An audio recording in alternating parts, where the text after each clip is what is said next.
Everybody, long time no chat. Hope you're well. Congratulations on nearly making it to the end of the semester. I just want to make this short little video to say I hope you had as good a semester as you can have with this type of craziness going on. And the second was how we're going to finish up. If you're not done your marketing assignment and you're looking to boost your mark or at least learn about marketing because it's kind of a key part of business, I do that first. However, that being said, what we have left is a little bit of some of the core ideas that are really important, not necessarily just to business, even just to yourself as an adult participating in the world.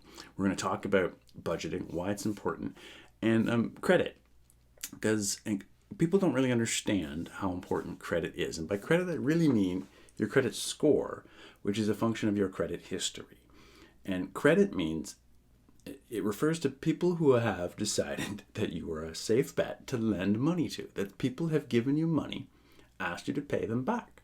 And if you do, you essentially end up with a good credit score. So what, you say? Well, your credit score is more important than you think.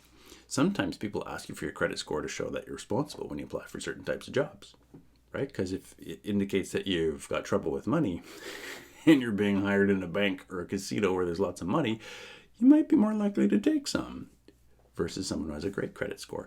So here's the thing. If you go off to, say, post-secondary, university, or college, you never have a credit card because you don't have a job, and then you graduate and you want to rent an apartment, or you want to get a condo, or you want to get a car lease or loan, you won't be able to because you won't have a credit history. So I would recommend one of the very first things you do the minute you can, the day you turn 18, is you get a credit card. You might have to get mom and dad to sign for it, have a low credit balance, and use it. Pay it off immediately. Buy one thing a month, pay it off immediately. But in 4 or 5 years' time, when you're like a full-fledged adult, you'll have had that credit card the whole time, and now you'll have a credit history. But if you go, the first time you need a loan, you've never had a loan before, you won't have a credit history, so there'll be no scar, so you won't be able to get a loan. You absolutely won't.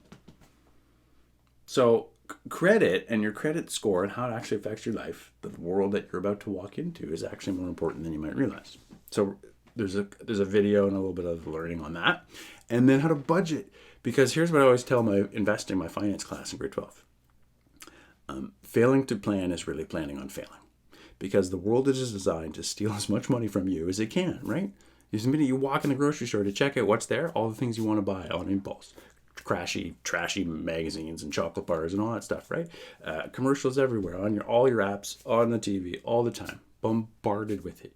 You can spend money, no problem. Saving it, that's a challenge. So if you fail to plan, you are essentially planning on failing to save. You have to learn how to budget. And then the next step is to learn how to force yourself to keep the budget. So that's what we're going to talk about. A little practice with budgeting, see how you can do one, and learning about credit. And that's essentially how we'll wrap up this semester. So give those things a crack, and as usual, if you have any questions or anything, let me know.